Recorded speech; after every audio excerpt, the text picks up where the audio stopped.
little bit about me. Another pastime I love to do is cook. For those that know, I still deem myself the oxtail king of Toronto. DLC don't say nothing. Don't say nothing. I am one of the best oxtail cookers, and anyone who wants to challenge me, just come to my show and make it known. I'll embarrass you in front of people publicly. Simple things. So yes, I do a lot of cooking. That's another pastime of mine. And yeah, man, love my kids, love to hang out, and this is what I do full time. So people do not come up to me and ask, where do you work? Like, where do you work for real? I work the stage. This is what I do for a living. No one would ever ask Russell Peters, respect to him, if he actually has a day job. So this is what my job is. My job is to entertain people. I consider myself a laugh doctor. Yes, laugh doctor. Dr. J doesn't take the Dr. J name, but I'm the laugh Dr. J. And that's make people laugh and feel good about themselves. And quite honest, it's a point of therapy for me, because I can actually make people feel better, and that's mental therapy. It's very therapeutic. Okay. Now, arguably, you're still enjoying a steady rise in your career. Right. Even if you took a minute to reflect on the success that you've received to date, how would you describe that for the people on the outside? Unimaginable. I can't believe it. Basically, you know, you get little breaks, opportunities that really help you do things like the new Jack Swing concert. Big shout out to Keith Baker. He let me actually jump on stage when he didn't know how it was going to go. And from then, it just took off. Like Ice Cream Fest, which everyone knows about, that was crazy. Me and Trix went and set the city on fire. So with the rise of that, it's like opportunities. A lot of people sit back and think, you know, when someone gives you an opportunity, I think you got to take it to the fullest. And that's what I did. I come from a little town of Malton, representing all my mans and big up to the man them. And we're a small little town, but we like to make noise. We used to love seeing our name in the paper when the basketball team was doing things. Big Reg Keat, you doesn't know. And then when I get an opportunity to represent my city, and Trix is from Malton too, so we say it every time we go, it's an opportunity to show people where we come from. You definitely got to represent on the world scale. Now, speaking of the world scale, like, comedy in Canada has always excelled on the world stage. But for our urban class comedians, at least, finding a niche in and across Canada has always been somewhat of a challenge. It is difficult, and I gotta say that's based on a lot of the way how the system goes.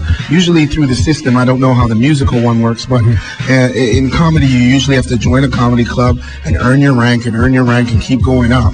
And for our networking, it's kind of hard to find someone that basically wants to put on a show.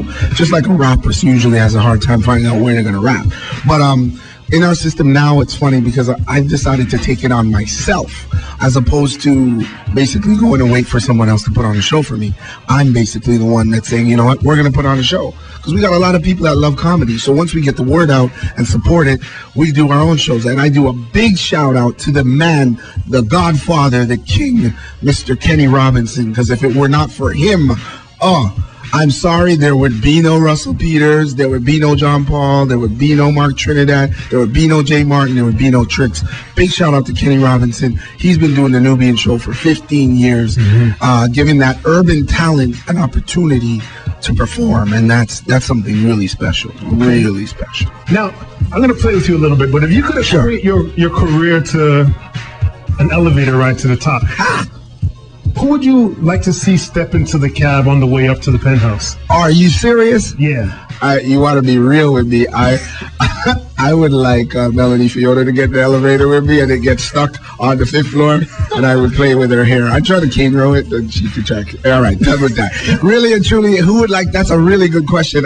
Honestly, I would love my man John Paul to step into the elevator, because that's a man that's been in the game for a long time, and people sleep on that guy, and I don't think you should. One of my favorite comedians, and I definitely would take Trix with me, because we have done 2-man show. As much as I've helped his career, he's helped mine as well. So we both keep going at it. You know, he keeps killing the underground scene, and I want to do corporate, and we just want to be the best we can be. So that would be who I'd take to the elevator to the top. And I'd like to shout out all of those people in the music industry. We're all a big one. Honestly, you know who else would have to be in the elevator? Dwayne Morgan would have to be in the elevator. That dude right there, oh man, that dude right there, he kind of keeps the city on hold. I call him Lastman, because he's like the mayor that we remember. We're busy with the other mayor, but Lastman was an impacting mayor, and I consider Dwayne Morgan the mayor. Definitely. Now, I made some equations to the music industry. Now, staying on that ride in the elevator up to the top, what would your brand of elevator music sound like? My elevator music would definitely have my man Ray Robinson in it. It would have Glenn Lewis. It would definitely have Kim Davis, Lorraine Reed, everyone I don't call. You know who would have it there? Patricia Shirley. That is gospel. And my girl Amoy Levy. I can go on forever. These people have sick talent. I hope someone's like, you didn't call me, Jay? You didn't call me? You know who I'd have to have? Lindo P. That guy is bananas. Lindísimo. I would have to have all these people in the elevator. I hope this is a big elevator because we're rising to the top, and man, that's a lot of people, but they would have to be in my elevator. Definitely. Hopefully we don't hit capacity on that one. But in Toronto, there's no capacity, man. We just keep packing it in. As a DJ, I know how important it is to be adaptable, especially when you're traveling and reaching out to different crowds. And I've always respected how a comedian is able to adapt to different crowds. And as a DJ, I have 3, 4, 5 hours sometimes to engage my crowd. Right. You do it in 15, 20 minutes. Well, that's the thing. You have to really get to know your crowd. You got to get to know your audience. A lot of people are like, oh man, Jay, I like when I see you out, but can you do a white room, so to speak? I'm like, yeah. You change it up. You don't just perform for that. I love when I'm in front of my Caribbean group and I can speak patois and do my thing. But trust me, I have my gospel shows. I do gospel. If I'm way out north, I do way out north material. And I just love it. I love the versatility of being a comedian. It's nice. It's real nice. Nice. Definitely enjoying that one. We have our international funny man and host of the Uptown Comedy Series, Jay Martin, in the studio right about now, man, inside Toronto Morning Live. Now, we were talking about the Uptown Comedy Series earlier, and I want to go back to that because Kenny Robinson did start the Nubian Black Review and things like that. It was definitely, still continues to be 15 years the biggest thing. But I see this as a revolutionary time in comedy for Toronto. How do you view Uptown, and what do you think people should expect? Well, that's a good question, because a lot of people are like, well, the Kenny show is a Nubian show, and I have so much respect for that show. My show is going to be a little bit different. For one, it's a Saturday night, and a lot of times people get up on a Saturday night that don't go clubbing, and they don't have anything to do. And if one of these guys aren't bringing a play to town, what are you doing with your lady on a Saturday night? Black people, we need to stop going out and just eating at restaurants. There's more to the world than Watu's spicy shrimp. There's different things you can do. So I want to give them a Saturday night out, but it's kind of like 8 to 10, that's a great time. 8 in the evening, you're really not doing anything. Come on out, sit down, and watch me entertain you. There's gonna be dancing. There's gonna be a DJ every month. There's a live band. There's gonna be a singer, and there's gonna be comedians. So you are absolutely entertained to the fullest every month for 2.5 hours. It's gonna be crazy. You're gonna see people there that you would not believe you're gonna see there.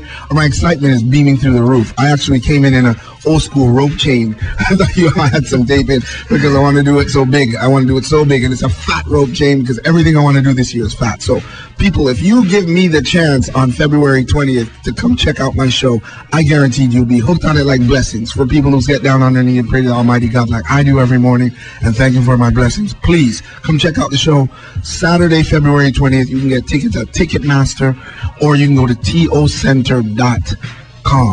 We're going to be giving away some tickets today, and this is what's going to happen. So I'm going to give away 2 tickets to my show and followed up for the after party, which is going to be at Premium Rhythm Bar. And guess what I'm doing? You came to one of my parties. You came to New Year's Eve, and I remember you leaving going, Jay, this food was off the chain. Now, if everyone knows, Jay is a fat man. I love to cook and I love food. So what I'm doing is crazy. At my after party, we are going to have the event catered by Harlem Underground Restaurant. Okay. That man get down with the fried chicken and waffles. You think it's only in the States? It's unbelievable. So we're going to have some food at my after party. And guess who's DJing, ladies and gentlemen? I just found out my man is going to be DJing Manifest. You guys can come see how he throws down at my launch party, which is going to be at Premium Rhythm Bar. That's 173 Eglinton on February 20th. So for 2 tickets to the show and the after party, I'm going to be giving to you. I don't know how you want to do it. Okay. Whoever wins the tickets, you know, to call me personally, and we are going to have your name at the door with your ticket. So you can do it as a pair? Yeah, we can do it as a pair because no one ever comes to my show by themselves. Well, this is it, right? So Toronto, I'm going to ask you to do me a favor. I'm going to ask you to do a absolutely horrible job at keeping my show a secret. Pass that rumor out like how y'all did Magic Johnson with AIDS and how y'all did all them other people. Pass the rumor right out. Let everybody know that Jay Martin's Uptown Comedy Series is coming, and smile because you're going to be on TV. Check it out.